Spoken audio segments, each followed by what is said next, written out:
Single? Middle-aged? What the We're back. We're back. All right. Cheers. Cheers. What are we drinking? Dolly, Dolly. Dolly, Dolly. I don't know. You made this cocktail. What is this? It's not that good, actually. So I don't think it's that good, but mezcal is an acquired taste for sure, and it's mixed with a little bit of orange juice, some honey, and some lemon. And for me, it's fantastic. Not so much for Dolly. no, I'm not a fan of this. Okay. Sorry. Do you want me to make you? No, I'll drink it. I have I've been vodka, I have drinking it. wine. No, I'm good. I'll drink it. I'll take one for the team. But in all honesty, it tastes like when you go to TJ and you get those little shots of tequila in the little cups, like the mouthwash cups, and it tastes like gasoline. That's what this tastes like. Okay, so she thinks it tastes like gasoline. I think it tastes like heaven. And Like heaven? Why am I not surprised? I love this. Oh my God, it does not taste like heaven. Okay, I love it. If you don't finish, I'll drink yours. I know. We might have to order in. I'm sipping. We're good. We're probably gonna order in. This is my second. This is my first. Well, actually, she doctored it up again a little for me. Just orange juice. Just juice and ice.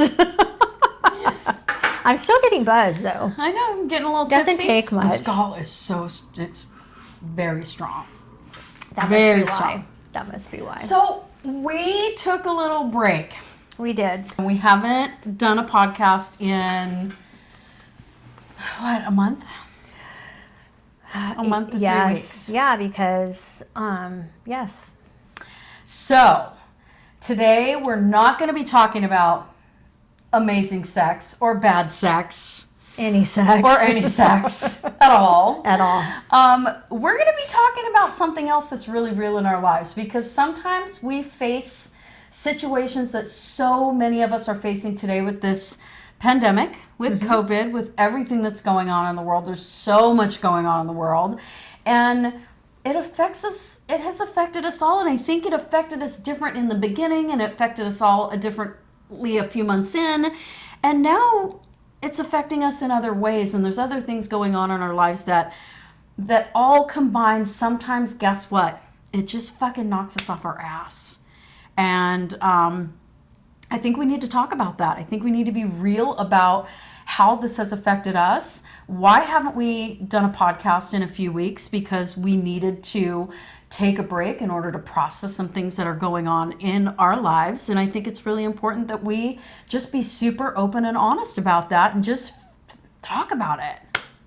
Yeah. Well, I mean, I had a cat, a Persian cat, my beloved Bella.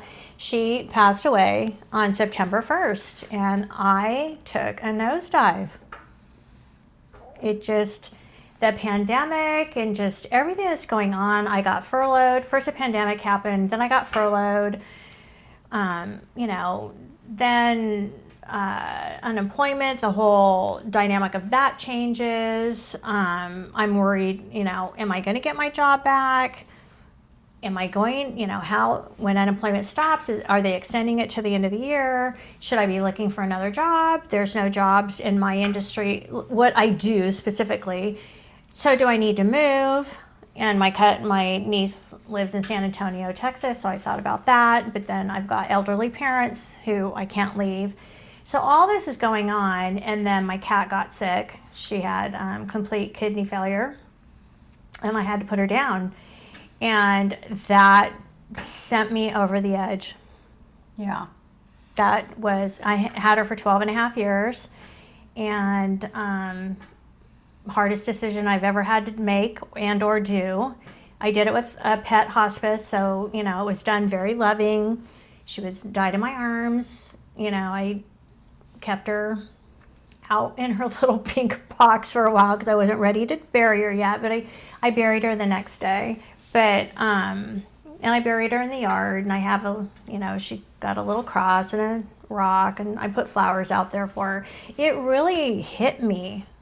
Do you think that would have hit you differently if you didn't have all this other stuff leading up to that big thing, because you were starting to kind of feel some of the stresses and the cracks that we're all feeling in our lives that are from everything that's going on. It's, first it's the pandemic and it's the jobs, and I'm in the video industry. Like, I create videos for companies and people and events and things like that.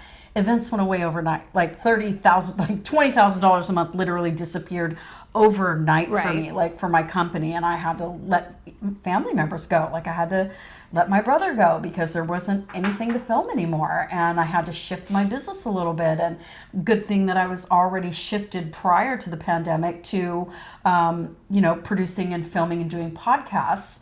And so that has kind of kept us afloat. And there's been some really great clients. My wonderful client out in Atlanta, shout out to Tracy Kuzno out there, and Big Block here in San Diego, and the guys over at Big Block Realty here in San Diego have kept me really busy during the pandemic, which I'm so incredibly grateful for. But it still is only a third of what I was used to my income being at the time of the pandemic. And we had just bought all this gear. Like, I spent thousands of dollars on new gear because our books were full of all these big events and travel and filming in different countries. It was so great and exciting, and it was just gone like that, right? And so I think a lot of us are starting to, now it's going on for so long. At first I'm like, okay, this is going to last 2 weeks. Okay, maybe it'll last a month or two. Oh my God, we're going into what? Month five. And there's no sign of things getting back to so-called normal by the end of the year, right? March, April, May, June, July, August, September, October. Yeah. Well, it was March 13 when everything shut down. So March, April, May, June, July, August, September. Yeah. Six months going plus. into 7 months now. Yes. And I think, some of those cracks are starting to show up. I'm very big in my practice and, sort of really trying to stay centered in gratitude and all those things, hence Dolly, right? And so I've been able to keep myself grounded for the most part, emotionally and spiritually in those things, because that's really a grounding force for me. But there's still those cracks and the fear. Okay, there's so much fear and there's so much worry, and that brings on anxiety and the finances, and there's so much that's going on. Then you throw in what's going on with the protesting and everything else on top of that. That adds another layer of fear. That adds another layer of chaos. That adds another layer of uncertainty. Yeah. There's so much going on that I think, where were you at before Bella got sick? Where were you at? Do you think it would have been different if it would have happened at a different time with Bella? Well, do you mean a different time, like we weren't in a pandemic and everything was... What if everything else in life was like peaches and cream at the time? Would you have been able to rebound quicker? Well, it's hard to answer that question because, I don't know, but I would probably venture to say yes, because if everything else is working in your life, then, you go sideways a little bit, but you pull yourself back in. It's been really hard this month for me to snap out of it. Here's literally. The thing, though, if this would have happened when you were working full time, you would have got up every day and gone to work and been interacting with people and hugging people and being able to talk to people face to face about it or whatever. Right. And you'd come home and you'd still be dealing with it at home. You're at home without Bella all day at home. It's a different scenario because you are dealing with the space that you guys have. You guys shared that space for 10 years of the 13 years you had her? 12 and a half. 12 and a half years in that same space? I got her when she was 6 months, and I had just had just lived in that place for 6 months. So the entire time you had Bella, you were there? Yes. Oh my God, I didn't even know that until right now, honestly. Yeah. I thought you had her when you had your other condo for some reason. No, I had my other Persian. I had a chocolate. I had Hershey. I had a chocolate Persian. His name is Hershey. And no, I've had Bella since I've been living where I'm living now. And wow. so yeah, I miss her. It's like, let's go to bed. And we're not as quarantined as we were, but it's not like it used to be. It's not like where you can go out and, like you were talking about, you can't go to concerts, can't go to a bar and shoot some pool. We can't necessarily go travel like we want to go travel and go sort of process it or whatever. There's so much that you could have been able to do, and maybe those are distractions from actually processing grief, which may not be the best tactic or coping mechanism, to distract so we never process grief or whatever. But still, now it's like it's just in my face. It's just there, and it's in your space, in your face, right. and you're there, and you're in it constantly. Yeah. I mean, the blessing of the pandemic is I got to spend the last 5 months with her, all day long, every day, because for a while there we were just confined to our homes. So I mean, I got to spend a lot of time with her. But yeah, now it's like, it just feels lonely. It's weird. Even at night when I sleep, I'm a little scared, even though she was a little 4.5, 5-pound cat. It was someone else was in the place, And I mean, if she heard something, she would perk up, and I would perk up too. Now it's all on me, and I don't know. It just feels weird. It's just different, just having another living. Well, because you had a dog, you had Spiky. I had to put my boy down last year. Same. It's just another living, someone's counting on you, And you're counting on them. And of course, right, yeah. So I counted on that face every day I walked in the door, and a memory of him popped up, a video of him popped up on Facebook. So cute. It was super cute. I know, I thought about that. But so cute, his little personality when he would like pounce down and do his little spins when he was going to get a treat, and coming back from a walk, he would like bounce like a rabbit down the hallway. Like all of those little things I depended on. That was such a big part of my joy every single day for so long. I know. And then that wasn't, of course, all of the joy, but that's such a big, when that joy is removed from your life and you're in the space, and not only that, we're isolated. Like we were talking about this a little while ago. You said it so perfectly earlier that I was like, you just nailed it. You just nailed it. It is, and it's not just the isolation. I'm going to let you talk about it, but it's not just the isolation of us being in our homes and alone in our homes. And for somebody, I'm insanely social, and my job is to be surrounded by people, filming people, telling people, smile, oh my God, what do you love about the event? It's high energy, it's movement, it's people, it's love, it's filming parties and events, and that's my life, right? And then we come home, and this is my safe, quiet haven where it's my zen zone, right? So I have this kind of weird, but it balances bipolar out. situation going on in my life. But yeah, I mean, so for me to have all of that cut off and all of that joy suddenly cut off, and that was such a sense, it's not just the money, but the sense of joy and the connection and everything, just to be cut off and feel what you said, to be so isolated, and all the other areas that you talked about too, has been incredibly challenging for me. Well, so you talk about joy.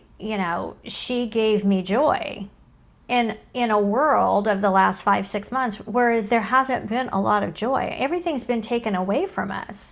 We're isolated. We can't see our friends. We can't go to a concert. There's no sport. We have to wear a mask so no one can see your smile.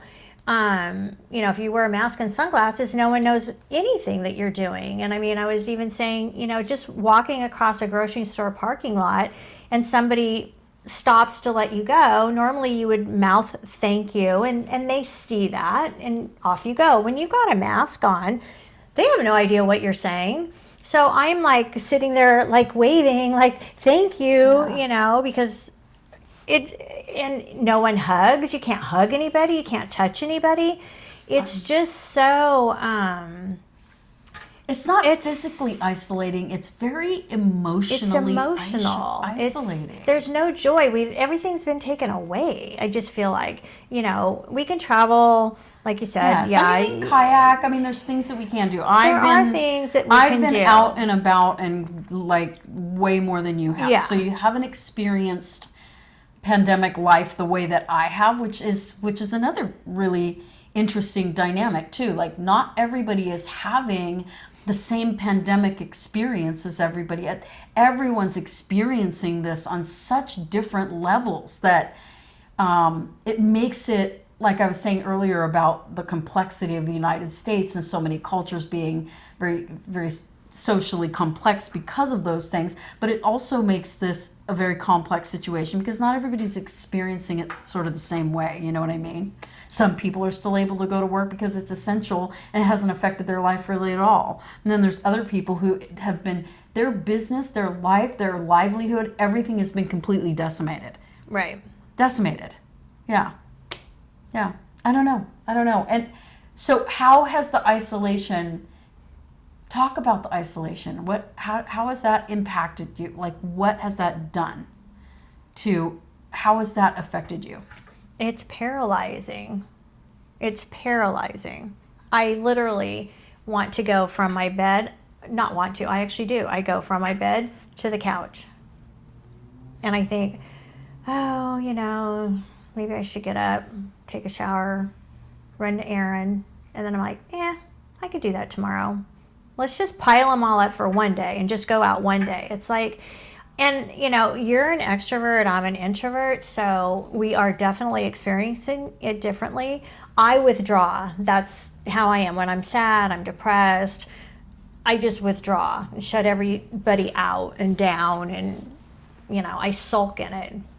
Just a big, huge pity party is what it is. And I'm kind of an Which introvert. pisses me off because I know that and I know what I'm doing, but I go down that rabbit hole. I just do. And I try to talk myself out of it and get into a different mindset, and I'll go for a walk. I'll try to go for a walk. I'll make myself get up and take a shower and get dressed and it just feels like such a chore. And it's like, and then, I make myself go to the bank or go pick up my mail or go to the grocery store. And when I have interaction with those people that I'm interacting with, I feel a lot better. So I know what I'm supposed to do, but I'm paralyzed. I feel paralyzed. I'm paralyzing myself. I don't know. Yeah. And it's interesting too, because it's funny how out in the world, I'm an extrovert, but actually to recharge my batteries, I'm an introvert, which is why I don't allow people in my home very often. I'm so special. Which is why I'm very protective of my energy and my space, because I'm so much about being able to recharge my batteries here in my home. But when I get sad, like when I get like that, and I've been like that, I've felt that paralysis multiple times, emotionally, spiritually, and when the finances are involved and you feel paralyzed financially and that takes hold, and we're middle-aged. Yeah. It's like you're thinking about, I'm getting older, my savings is dwindling right now, I'm gonna have to cash in to my this, I'm not 401k. contributing to that. Things Yeah. are going crazy, the stock market crashed. I mean, I just took a nosedive in the stock market the first half of the week. I was dying. A slight recovery today, which was nice, but those are all worrisome, especially at this age. It's not like I'm in my 20s starting to invest, and you know what I mean? This is like, I can't afford to lose This is real. that. This is real. This is serious. And I withdraw too, but when I withdraw, I usually have a pen in my hand, or I write.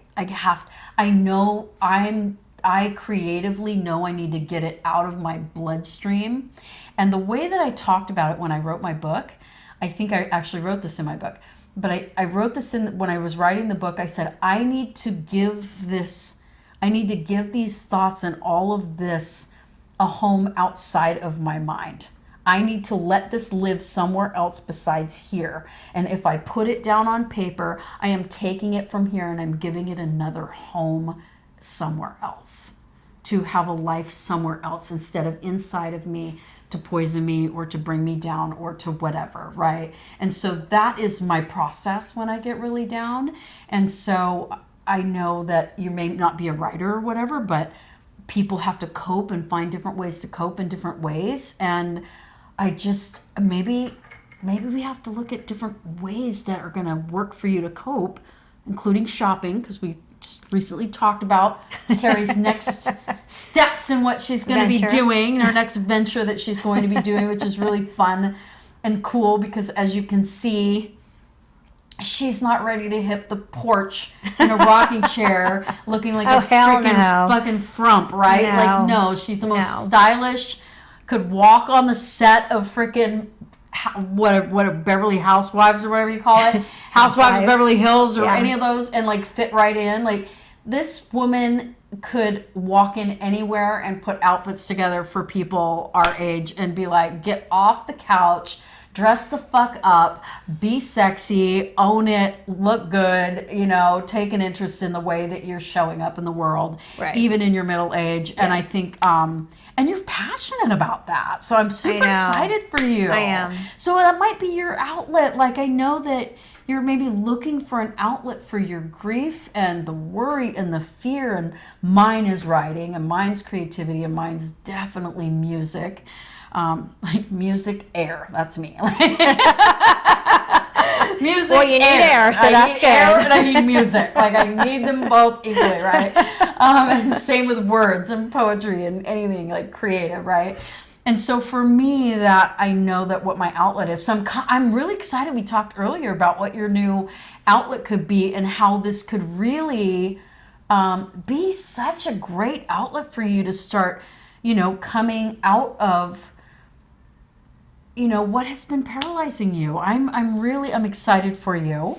I'm excited that you're talking about it, and thank you for being open about what you're going through and honest, because beyond our audience for Dolly and Dalai, which is growing, and thank you so much, and I hope you're following us both, not just Dolly and Dalai on Instagram, but follow us both individually, Terry Ledford and Michelle Renee. Just follow us on Instagram everywhere and share it. But I think beyond that, people aren't talking about this type of stuff that's going on and how this is affecting us and the cracks that are showing up in our lives emotionally. And yes, they're talking about it in the media, saying, yes, the pandemic is causing more suicides. Suicide rates are through the ceiling, right? People taking drugs for anxiety through the ceiling. I mean, the only people clapping their hands are pharmaceutical companies, right? But, you know, this is what's going on. And then you add the fear of what's going on with the protests. And that, to me, adds in a whole other level of fear. And you were telling me earlier, you saw something where people can't even go have dinner at a restaurant downtown, sitting by themselves, having a dinner, an older couple. And I think I saw something too. I think I saw something else where they were doing this in another city. But here in our city, you said it was on Fifth Avenue, right? Yep. What is going on? Yeah, well, you know, Fifth Avenue, well, because all the restaurants have done all the outside dining. So Fifth Avenue has shut off a particular area of blocks. And so you can only walk in there. And so they're dining in the streets, and this couple minding their own business, dining, an older couple, husband and wife, and Black Lives Matters just marches right through. You know, they're on their bullhorns, they're screaming, they're yelling. They sit down at the table that this couple is sitting at, uninvited, and just being rude and antagonizing and threatening. And it's like, if you want to protest. But don't involve me. Go do your thing. Go you do you. Yeah, you go do you, and let me have dinner in peace. I'm not disrupting you. Why are you disrupting me? Right. It just pisses me off, because that isn't right. Like, it's a movement. Okay, we all know what the movement is. It's different depending on whose narrative you're going to listen to. We know what it's supposed to be and what it really is. But it's terrible. It's like they want all this support. How can you support that? There's no way. There's no fucking way I'm going to support that. Anybody who supports that, behavior, I honestly, I don't want to be friends with somebody like that. I don't want them in my circle. Absolutely not. Please unfriend me. Please leave and go away. Because if you support that kind of behavior that is so violent, it's so vile, these people having dinner, it's not their fault that you're protesting what cops are supposedly doing or are doing for whatever reasons you believe they're doing it, whether they have a warrant, whether or not who shot who first, whether or not you're in a drug dealer's house and you end up being killed, which is awful and sad. And I wish you would have ever been there in that house. And I wish you would have had enough self-esteem and self-worth to never, ever, ever be in that house, to be in that position. Anybody who supports the behavior of somebody going up to an elderly couple who's sitting there having dinner to behave that way isn't anybody I ever want to be associated with. Me ever, either. ever. Me I don't care who says what about this, but no. I'm right there with you, Michelle. And I mean, and she got on the phone. She was calling the cops, and then call the cop, and every other word, F word, pig, all that, and it's like, oh my gosh, I can't support it. I just can't. No. I'm done. Do I support equal rights? Yes. Do I support equal rights for all people? Yes. Yes. 150%. Yes. But I also... That's not what we're arguing, though. We're not arguing. That's not even the argument anymore. No. That's not the argument anymore. It's at not. all. It's not even about close that. to the narrative anymore. It's not about that anymore at all. And so you take that and you take that violence and that angst and our cities being burned down and people like you and I love our country. I love our flag. I love our country. I love everything about this country. I was sitting at the bay the other day with my brother, yesterday actually. Yeah. And within a half an hour, every kind of person of every color, I mean just young, old, black, white, Asian, Hispanic, you name it, Middle Eastern, you name it, every kind of person was walked by within 30 minutes, and I looked at my brother and I go, this is what I love the most about America. Nowhere else in the world do you see this. There are so many cultures that live here and call America home. There's so many different kinds of races. People that were raised, there's so much diversity, cultural diversity, racial diversity, religious diversity, right? There's so much diversity here that makes America beautiful and amazing and powerful and so many things, but it makes it more socially complex because of that than any other country in the world. It's so socially complex, right?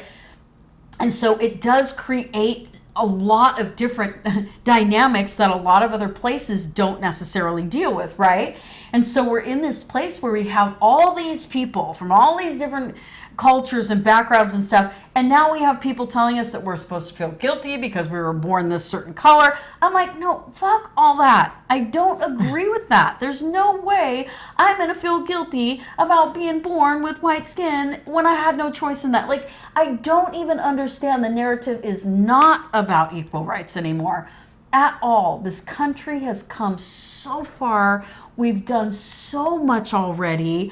Is there more work to do? Yes, of course. Yes. There's more work to do internally with each one of us individually. There's more work to do in our communities. There's more work to do in our country. There's more work to do in the entire world that's not even on the table. Of course, there's more work to do.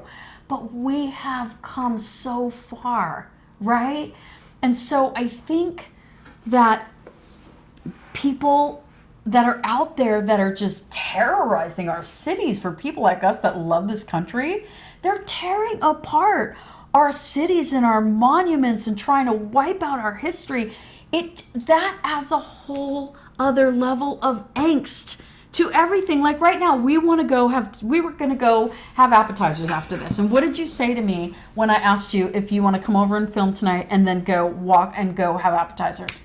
Yeah, well, so she asked me that yesterday, and I said, I would come down here to San Diego. I said, however, I'm a little concerned about the protesting. And Michelle doesn't watch the news, so she's like, what protesting? I had no idea. I'm like, what are you talking about? So I sent her an article about the protesting that's going on. So it started Thursday, and of course, we're talking about Breonna Taylor and the verdict that was read off on Thursday night. So of course, there was protesting here, and they did it. They're going to do it again tonight. Tonight's Friday. Friday night. So did it start Wednesday? I can't remember now. I don't know why you're asking me. I didn't even know what was going on. So. I'm trying to think. I tuned it out. I think tonight is the third night, actually. So it was started Wednesday. Yeah. So I said to Michelle, I'm concerned because leaving your house and trying to get on the freeway, and am I going to get stopped? Am I going to get stuck in a mob? I mean, you just don't know. You see this stuff on TV now. The protesting that's been going on in San Diego has been peaceful for the most part. But why am I concerned about that? Because the last time there was a protest like this, when everything happened with the George Floyd situation and the protests got bad and there was vandalism, there was violence, there was so much going on. They were destroying businesses in San Diego. Everything was boarded up, just like you see in different cities all over the country. We were on scooters, myself and my daughter and my nephew, and we were riding scooters. We were actually going downtown and riding scooters like maybe 8 blocks. As we were riding scooters, a car full of black people stopped and rolled their windows down and screamed at us, "Fuck white people." Okay, so I thought this was about equal rights and lives matter. I have nothing to do with the sins of our fathers 100 years ago, which, by the way, none of them are alive anymore, right? Okay, so I have nothing to do with that. We have nothing to do with that. I'm the least racist person that I'm not racist at all. Like, no, you're not. I've dated black men. I've been kidnapped and had a gun to my head by a black guy, by 3 black men, as a matter of fact, and wrote a letter telling one of them that I release all negativity related to the entire situation, and I hope that they find peace while they're in prison. And he wrote me a letter back saying I changed his life because of that letter. I believe love wins. Okay, so I'm that person that believes in letting go of negativity, looking for solutions, looking for understanding, choosing understanding over judgment, and not seeing these men as monsters, but seeing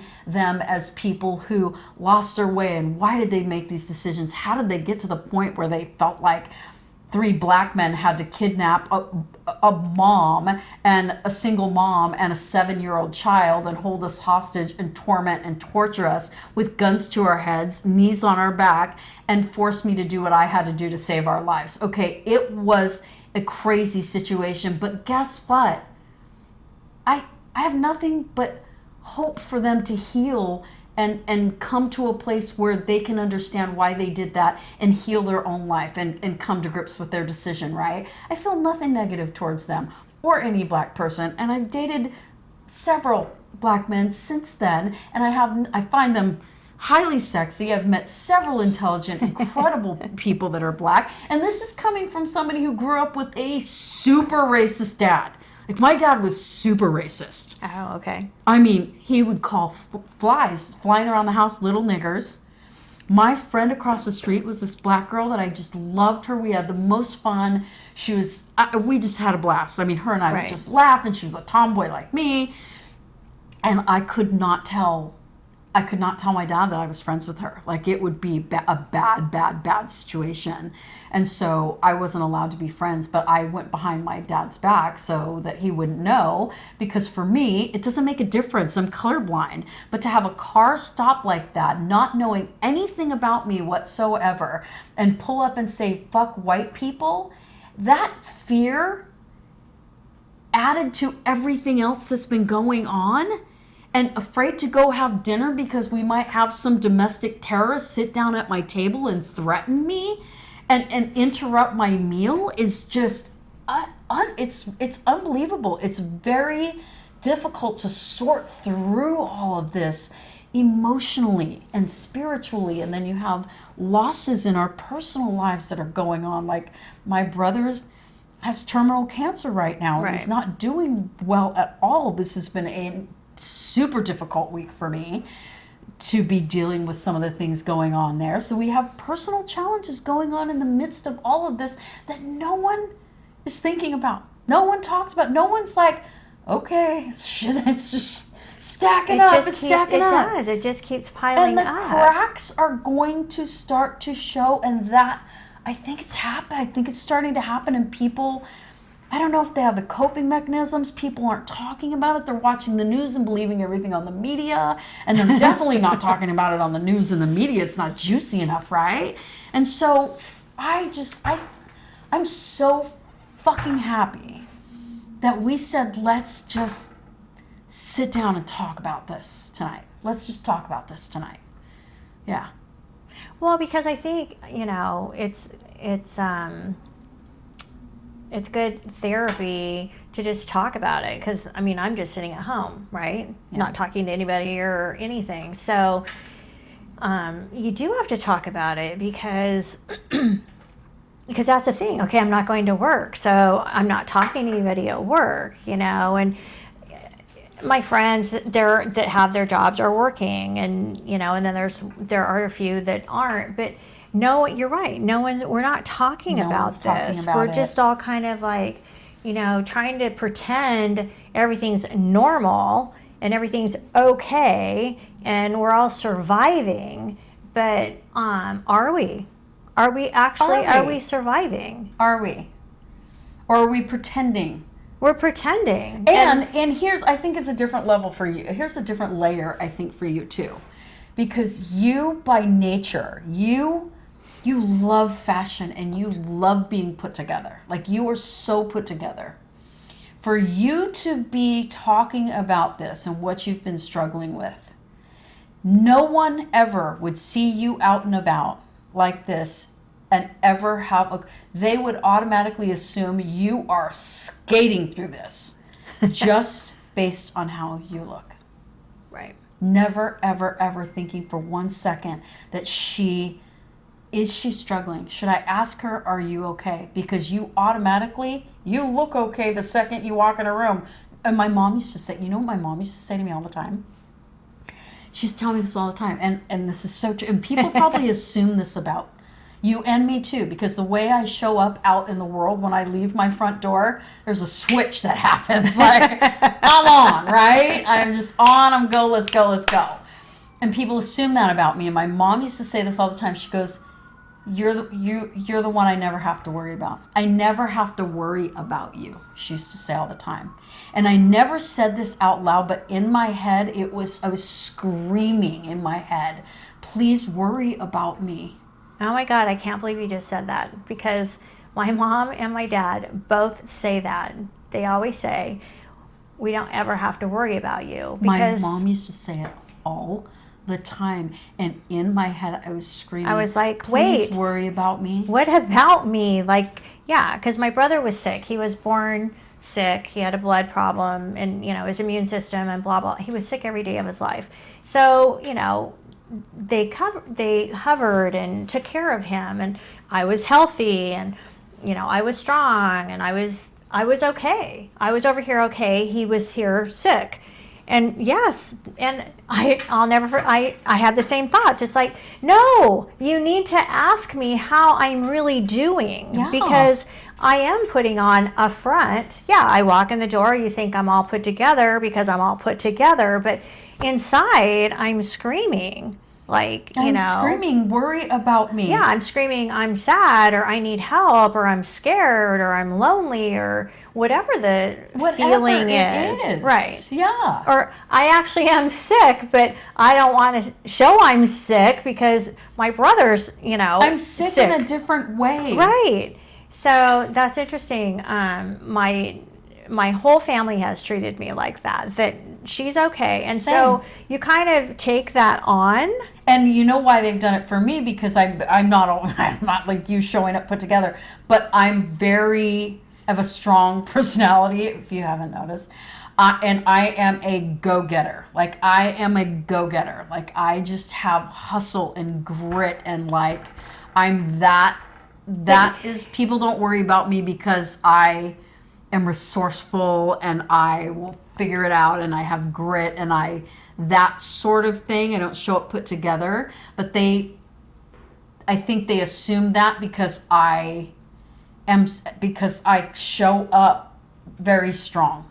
And so when it's oftentimes when people that are the strongest externally out in the world, when they're struggling, they don't necessarily have the shoulder to lean on because people don't know what to do with them when they're the ones that need the help. Right. And they're the ones that need the shoulder, you know? Yeah, it's true. Yeah, and my mom used to be, talk about loss. I mean, geez, my mom used to be who I always talked to. Always. She was my, I went to her for everything, and she was wise and always had something to say. And now, my mom's going through dementia, and she's not my mom. I mean, she doesn't remember things that happened in the past. She remembers maybe 5 days ago, if we're lucky, if we, keep reminding her. But, so I can't go to her and say, Mom, I'm really, now she does understand about my cat. She's been very good about all of that. But anything else in life, I can't talk to her about that and get her wisdom or she still is comforting, but it's not, I want my mom, Yeah. the mom I had, 20 years ago. So here we go again. Here, this ties it right back into what we were saying. Like, it's piling on. Like, it is. It's not just the pandemic. It's not. It started with the pandemic. So there's the pandemic, and then there's the loss of the job, and then there's the uncertainty. And at first you're like, I'm going to be okay because unemployment's going to take care of it, and this shit's going to be over soon. No, that didn't happen. We know that didn't happen, and then unemployment's drying up. They're not doing any more stimulus. There's just so much going on, and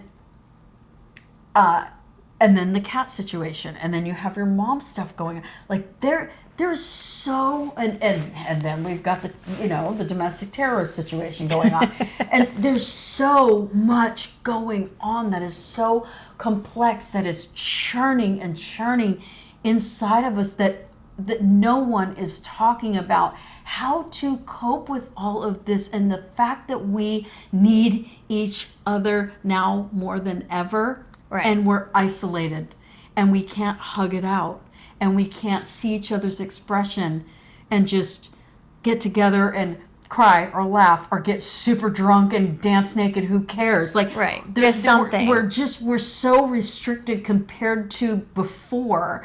What do we do now? How do we process everything that's going on in our lives now, and the feelings and the emotions attached to everything that's going on now, which is different for everybody, right? Because my feelings and emotion about what's going on now are different than somebody else's who had a different upbringing or different childhood or different education or what have you.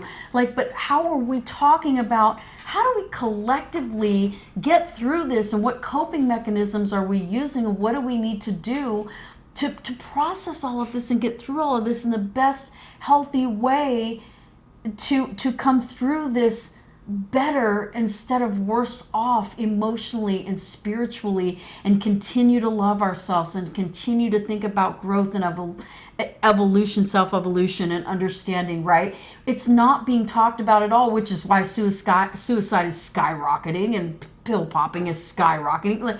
Like it's not being talked about.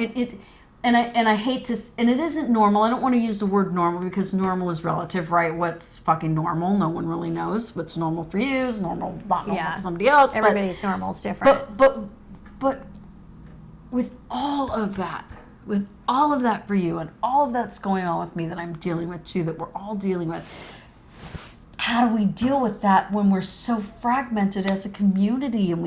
And like you said, it comes back to that isolation. How do we do all of this and get through all of this in a healthy way and come out better than ever when we're so isolated, right? Yeah, and I don't know. I think we talk about it. Well, on our I mean, podcast. Right. I mean, well, we started I think we all tonight. need to be I mean, honest. I this think was we need to actually- start being honest. Yeah, and I mean, you know, I was depressed. I mean, I can own that. I can say it. And I will also say I'm on an antidepressant as well, and have been for a very long time. So, even with, you know, that, and just know, you know, the meds and knowing what you need to do, it's not always easy to do, even when you know what you're supposed to do. It's not easy to do it. And when you talk about it, does it label you as being weak? When you finally admit that you are, No. is there stigma attached to any of that? No. Okay. There good. used to be. Okay. When I very first got on antidepressants when I was 40, there was. I fought it. I fought it horribly. And then I gave in. And I fought it because I thought I was weak, you know, and you think you can, you know. That's what I mean, because that's a stigma, right? Yeah, there's it still is. Like, you're weak. a bit of a stigma out there, but There is, and, you know, and that's it's unfortunate. embarrassing, and the shame, And the shame attached to that, which is shouldn't be. ridiculous. It's ridiculous. It's because depression is you can't fix it with exercise or diet or, you know, meditate. All those things are good, but depression is chemical. So for me, I needed to take something, you know, and it took a while until I found the right pill, but then I did, and, you know, for the most part, it keeps me going. And, you know, I got knocked, you know, like a bowling pin. I just got knocked down. Yeah. And even when you know all that stuff intellectually, it's hard emotionally to keep doing it. It's just like, you need to, you know, exercise. The hardest step is the first step out the door. You know, when you know you're depressed and, you know, you need to fix it, the hardest step is that first step of whatever it is, whether it's journaling or meditation or, you know, talking to somebody. You know, it's different today. for everybody. Showing up today. Ay, I know. That was a struggle. But I did. I showed up. And it's been and I look all cute. Amazing. Like, it's been, like, legit since she walked in the door and we decided to just talk about everything, about Dolly and Dalai. What are we doing? Where are you okay? Where are we at? What do you want to do? How can I support you? Should we move forward? What should we do? Like, and that's the thing. And that's the thing too. And when you are friends like we are friends, you lay it out. Even when it's hard conversation to have, and even when you know you're not sure how that conversation is going to end. That's my daughter calling. You can hear my phone, and that's her ringtone. I don't know where my phone is, but I'll call her back in a sec because we're going to end this in a minute. But when you're friends like we are, you lay it out. And even, and even if she laid it out, and even if you're scared to lay it out because I didn't know what she was going to say. She could have said, "I'm done with Dolly and Dalai. I can't do this," you know. But I didn't. But she didn't, and which is what I was. But I was leaving. I wanted to leave it open for her to. And this last month when we stopped, I knew I needed to. When she stopped, I stopped so that I could give her space and give her time and try to give her room to breathe. And just, I knew that when it was time for us to come together, and I said, where are we at, and what do you want to do, and what are you comfortable with, and what can you handle and what can you not handle, and here's where I'm at with it, and here's what I can handle and what I can't handle. And we have a really honest conversation about everything, and she was so open and vulnerable and honest with me about everything, and same vice versa. Yes. When you start to do that, not just as friends one-on-one, as a family, as a community, as a culture, as a freaking country, whatever it is, when you start to do that, that's when change starts to happen. And for me, I feel like tonight for us and today for us getting together and being so open and vulnerable and honest with each other, it was fucking magic. It was fucking magic for me.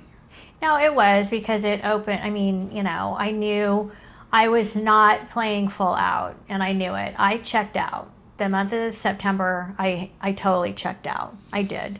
And here's the thing too, I knew she need, I just felt like I needed to let you check out. Like I needed to, you know what I mean? Like you gotta have that.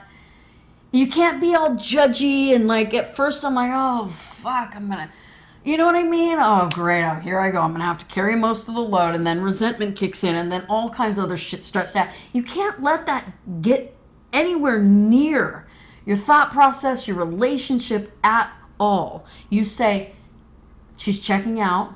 I love her and I'm going to be okay with that. And when it's time to address this, and when it's time, I'm going to trust that time is going to come and it's going to be the right time, right? Can't force that stuff. Can't get mad. Can't be weird. Can't be any of that shit, right? And it tonight for me I just, everything about tonight felt like the timing for us to talk about everything going on with you, everything going on with me, and how I've, been feeling about everything going on, in a more sort of a macro scale. It just felt like such a perfect time to just be open. And I hope somehow, some way that this inspires, I don't care if it just inspires one person to be more open and honest and vulnerable about everything going on in your life, about how all of this stuff is affecting you, on top of everything going on in your personal life, everything going on in your financial life, everything going on in so many different areas of your life, inside your walls, outside your walls. It's such a crazy time. I totally get it. Tonight, this just felt like an absolute perfect moment to talk about it and bring it to our audience. I agree. It was. I mean, especially with everything that's going on, and I'm obviously dealing with depression, and so is half of the whole wide world, and I'm worried and scared about what's going on in the world, and this just everything. I mean, and we need to talk about it. It's not always a fun or what is it like? It's always Dolly and Dalai freaking fucking our brains out somewhere. I mean, not that I don't wish for that.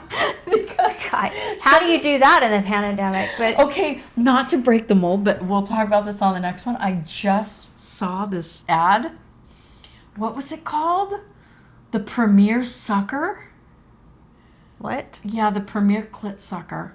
Oh, clit sucker. You forgot the Premier. You forgot the word. Well, it's just called the Premier Sucker, but it's actually like, we'll talk, yes. Oh. And so I read the reviews. It's a show? Oh, no. It's a device that I'm ordering ASAP. So we'll talk about that on another episode. Because, I don't think a lot of us during all this are necessarily fucking our brains out. So maybe the next episode, let's talk about things that maybe we can bring into the household to relieve some tension and stress and anxiety and maybe even some depression. When was the last time you masturbated? Come on. Seriously? Yes.